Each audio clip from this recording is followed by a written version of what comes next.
Salut, aujourd'hui on va bouturer groseille à macro. Vous voyez, ça fait du grosse groseille comme ça. Et vous allez voir, c'est très simple. Et vous allez pouvoir replanter ça dans votre jardin début d'été sans problème. Puis avoir des beaux macros, c'est-à-dire des bons groseilles à macro. Alors, pas la première année bien sûr, mais la deuxième année ça sera parti et vous pourrez en manger super bon. Et vous verrez que c'est juteux, croquant, sucré. Voilà, faut aimer ce genre de petites... On les croque comme ça, on peut faire des desserts, tout ça avec, mais bon, c'est original. Alors, tout simplement, donc ce qu'il vous faut, c'est un pied mère. Donc moi, c'est dans mes petits pots, vous voyez. Après, moi, je les remets dans des gros pots comme ça. Il vous faut, c'est une base. Donc moi, je les remets dans des petites alvéoles comme ça, mais vous pouvez les mettre dans des petits godets ou directement dans un gros pot, si vous voulez. Comme vous voulez. Moi, c'est l'avantage, c'est que là, je ne vais pas avoir le stress de rempoter après et de casser les racines. Ils vont être déjà faites dans les micro-mottes. C'est ça l'avantage. Moi, ce que je fais, c'est qu'une fois que c'est bien bouturé, hop, je les remets dans des petits godets. Et après, je les remets au bout de 6 mois à peu près, à peine, je les remets dans des gros pots comme ça. Donc, ce qu'il vous faut, ça, donc un sécateur bien nettoyé, bien sûr. Un petit bâton, c'est oui et non. Je vous expliquerai pourquoi. J'ai pris ma petite balayette pour nettoyer. Et puis, j'ai mis une petite serre derrière, vous trouvez ça dans les grandes surfaces sans problème, et je vous expliquerai pourquoi il vous faut ce genre de petite tunnel, petite serre. Alors tout simplement, donc on va récolter les boutures.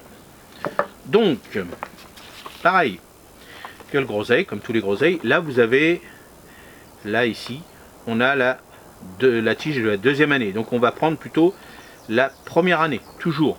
Prendre une des tiges, on appelle ça les tiges aoûtées, c'est-à-dire qu'elles ont été faites au mois d'août à peu près, et c'est celle-ci qu'il faut prendre, les autres sont trop vieilles. Ça peut marcher quand même aussi, mais voilà, prenons, vous verrez bien la couleur, là je ne sais pas si on va bien voir, mais les couleurs sont, là c'est beaucoup plus blanc et là moins blanc quand même, c'est pas encore totalement en bois complètement, mais c'est comme ça qu'on le repère, mais quand on est vraiment devant, hop, on le repère bien. Donc là on va couper au-dessus. Hop, on va récolter là, on va positionner ici. Donc, tout simplement, là on a récolté. Donc là on a récolté en bois de 2 ans. Mais comme on va couper là, hop, c'est pas un problème. Tac. Donc on va compter 3 yeux. 1, 2 et 3 yeux. On coupe au-dessus, un petit centimètre. Tac. On retire encore. On retire un petit centimètre. On va récolter encore 3 yeux. 1, 2 et 3. Hop, on coupe un petit centimètre au-dessus. Là, on va continuer. Donc on peut récolter sur une même branche plusieurs boutures. Donc là, on va laisser un petit centimètre. Tac, on va couper. Et là, hop. Voilà. On va en faire 3. Je vais vous montrer 3. Ça, vous allez mieux le voir. Voilà, on a récolté. Donc, comment préparer la plaque? Allez voir la vidéo si vous ne l'avez pas vue.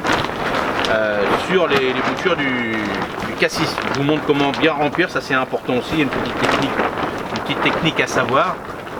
Donc ça, c'est important. Donc pour tous ceux qui l'ont vu, il n'y a pas de souci. Donc là, on va enlever. Moi, je l'enlève. C'est comme ça que je fais. J'enlève le petit bourgeon. Voilà. Voilà. Et voilà. Les autres, j'y touche pas. Je les laisse, les autres. Et là, je fais ça. Alors, soit directement comme ça, ou soit avec un petit bâton si vous mettez de l'hormone de bouturage.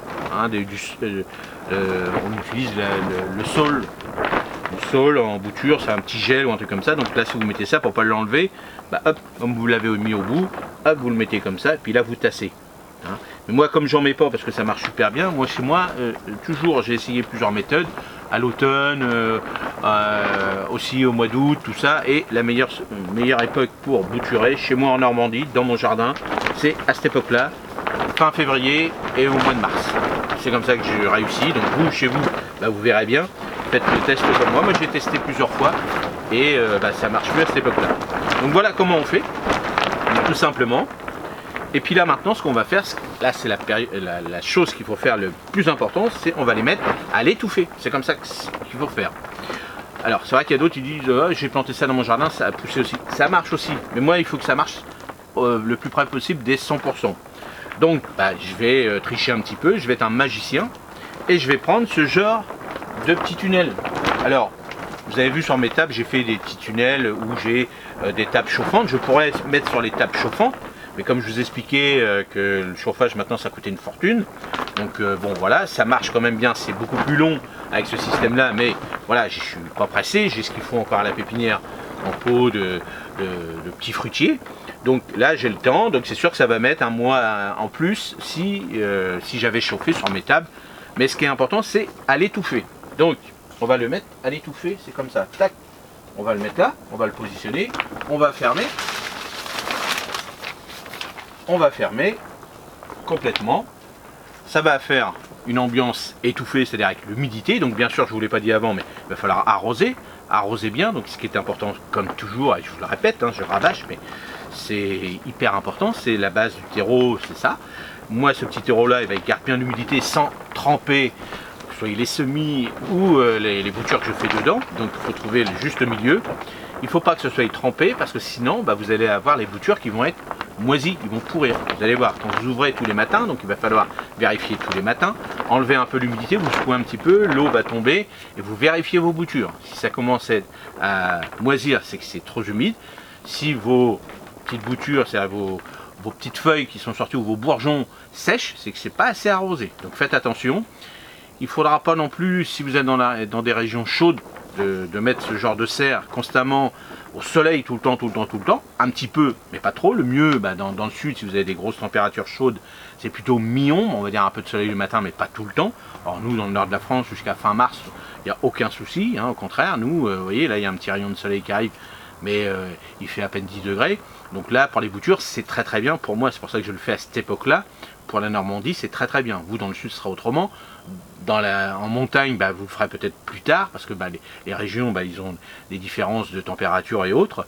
Et donc c'est comme ça qu'il faut ajuster par rapport à son jardin, à son potager, comment réaliser ses boutures. Là, je vous ai donné les bases, ce qui est important, et après vous ajustez comme d'habitude par rapport à votre environnement. Donc le plus important, c'est ça, c'est à l'étouffer. Et on va laisser ça à peu près 7 à 10 jours, comme ça, fermé. Et après, moi je vais le remettre sur les tables, comme ça, toujours sous mon petit tunnel pour protéger quand même les boutures et constamment vérifier l'arrosage. Et au bout de, allez, on va dire d'un mois à peu près, je vais commencer à avoir l'enracinement des boutures. Et là, je vais les remettre dans des petits godets après. Et après, je les remettrai dans mes pots comme je vous ai montré. Donc grosso modo, il faudra attendre à peu près, à partir de maintenant, 3 à 4 mois en fonction des régions, pour pouvoir la remettre dans des gros pots ou directement dans vos jardins, dans vos potagers. Faites-en plusieurs, vous dites j'ai besoin de 2-3 pieds, vous faites une dizaine de boutures, voire une vingtaine, et puis comme ça, si ça marche près de 80 à 90%, vous aurez à peu près une quinzaine de boutures, vous pourrez, s'il y en a trop, faire des heureux autour de votre famille, ou des cadeaux à d'autres jardiniers, ou vous faire même un petit peu d'argent, aller vendre ça sur les foires à tout, pour payer vos futures graines. C'est comme ça que je faisais moi quand j'étais gamin. Allez, merci, à la prochaine, salut.